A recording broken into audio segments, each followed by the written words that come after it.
ఓం నమః శివాయ. ఓం నమో నారాయణాయ. నరదృష్టి నివారణ కాళభైరవాయ నమో నమః.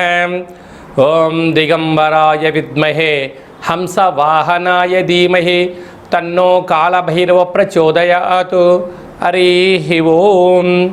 మా ఛానల్కి స్వాగతం. చూస్తున్న వీక్షకులకు ప్రేక్షకులకు ప్రియ కాళభైరవ భగవద్బంధులకి స్వాగతం పలుకుతూ మమ్మల్ని ఎంతగానో ఆదరిస్తూ ఉండబడినటువంటి ప్రియ సోదర సోదరీమణులకు, జ్యోతిష్య అభిమానులకు, సనాతన ధర్మ సంరక్షకులు అందరికీ కూడా దక్షిణాయన ప్రారంభ శుభాకాంక్షలు.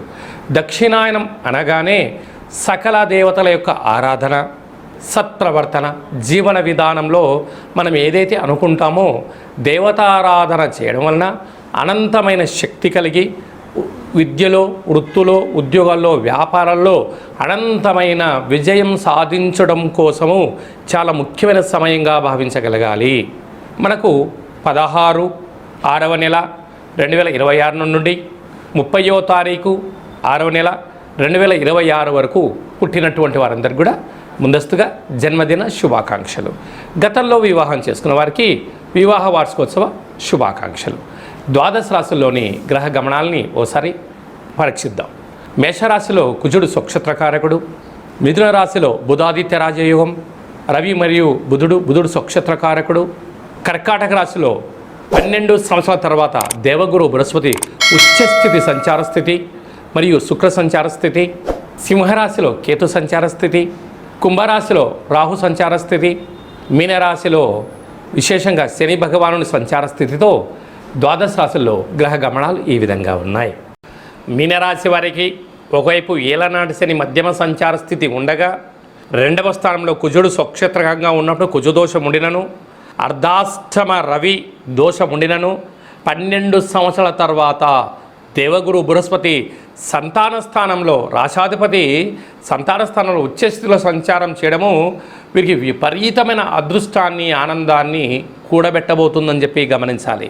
మీనరాశిలో ఏ నక్షత్రాలు వస్తాయనగా పూర్వాభాద్ర నక్షత్రంలోని చివరి పాదం 4వ పాదము, ఉత్తరాభాద్ర నక్షత్రంలోని 4 పాదాలు, రేవతి నక్షత్రం 4 పాదాలు కలిపితే మీనరాశి. రాశాధిపతి దేవగురు బృహస్పతి. వీరికి రాశిలోనే శని భగవానుడు, కుజుడు స్వక్షత్రకారకుడు, అర్ధాష్టమ బుధాదిత్య రాజయోగం అనుకూలంగా లేని కాలం కనుక ఇలాంటి కాల సమయంలో మనకు దక్షిణాయనము ప్రారంభమైన తర్వాత వచ్చేడు మొట్టమొదటి అష్టమి తిథి కారణం వలన శనగపిండితో దీపాన్ని ఏర్పాటు చేసుకొని అందులో శనగపప్పును వేసి ఇక్కడ పసుపును వేసి వేరుశనగను పోసి దీపాన్ని వెలిగించి కాళభైరవాష్టకాన్ని స్మరించడం, పఠించడం, వినడం, మీ కోరికలు కోరుకొని దానం చేయగలిగినట్లయితే గ్రహ దోషాలు తొలగిపోతాయి. పంచమ స్థానంలో దేవగురు బృహస్పతి 12 సంవత్సరాల తర్వాత కర్కాటక రాశిలో ఉచ్చస్థితిలో సంచారం చేయడము మీనరాశి వారికి సువర్ణపు అధ్యాయం ప్రారంభం అయిందని చెప్పి గుర్తుపెట్టుకోగలగాలి. కనుక ఇలాంటి కాల సమయంలో తల్లిదండ్రులు శ్రీ మేధా దక్షిణామూర్తి స్వామి వారి యొక్క స్మరణ, రుద్రాభిషేకము అదృష్టాన్ని కలిగిస్తుంది. కనుక మీనరాశి జాతకులు వీలైనంత వరకు సత్ప్రవర్తన, ఆధ్యాత్మిక చింతన ఉండి తీరాలి.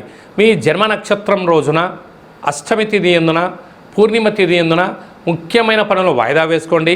అద్భుతమైన విజయం, సువర్ణపు అధ్యాయం మీ జీవితంలో కొత్త మలుపు తిప్పబోతుందని చెప్పి గమనించాలి. 16వ తారీఖున మనకు నిజ జ్యేష్ఠ మాస ప్రారంభమవుతుంది. సకల శుభ కార్యక్రమాలకు అంటే గృహప్రవేశాలకు కానీ, ఇల్లు మారడం కోసం కానీ, కొత్త వాహనాల క్రయ విక్రయాలకు ఇది చాలా మంచి సమయంగా భావించగలగాలి. అలాగనే మనకు 22వ తారీఖు నుంచి దక్షిణాయన పుణ్యకాల ప్రారంభం. మనకు 22వ తారీఖున కాళాష్టమి. కాళభైరవ స్వామి స్మరణ, ధ్యానం వలన సకల అష్ట కష్టాలు కూడా సంపూర్ణంగా తొలగిపోతాయి. 27వ తారీఖున శనివారం రోజు శని త్రయోదశి.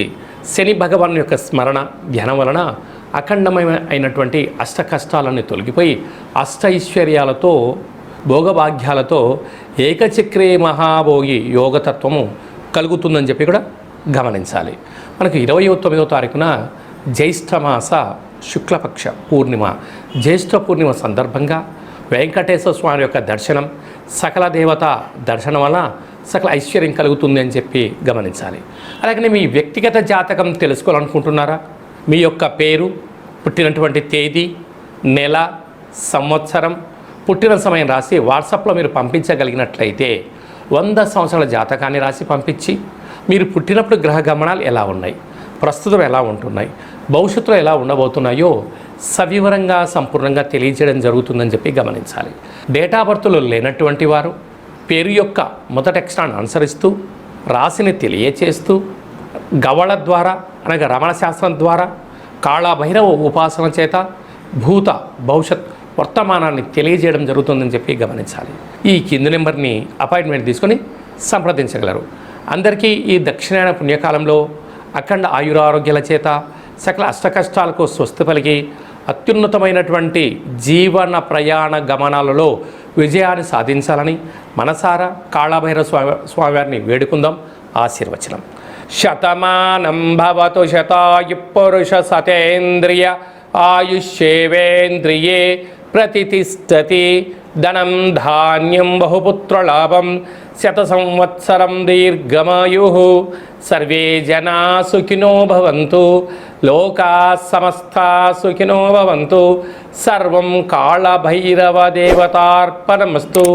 హరి ఓం. ఈ వీడియో మీకు నచ్చినట్టయితే ఈ యొక్క వీడియోను లైక్ చేయండి, షేర్ చేయండి, మా ఛానల్ని సబ్స్క్రైబ్ చేయండి. ఆధ్యాత్మికమైనటువంటి భక్తి సమాచారం కోసం అందరికన్నా ముందుగా మీరు తెలుసుకోవాలి, వినాలి అనుకుంటున్నట్టయితే గంట సింబల్ ప్రెస్ చేసి ఆలన్ బటన్ కూడా ప్రెస్ చేయండి. ఈ భక్తి సమాచారాన్ని భగవద్బంధులకు, మిత్రులకు, స్నేహితులకు చేరవేసి హిందూ ధర్మాన్ని కాపాడండి.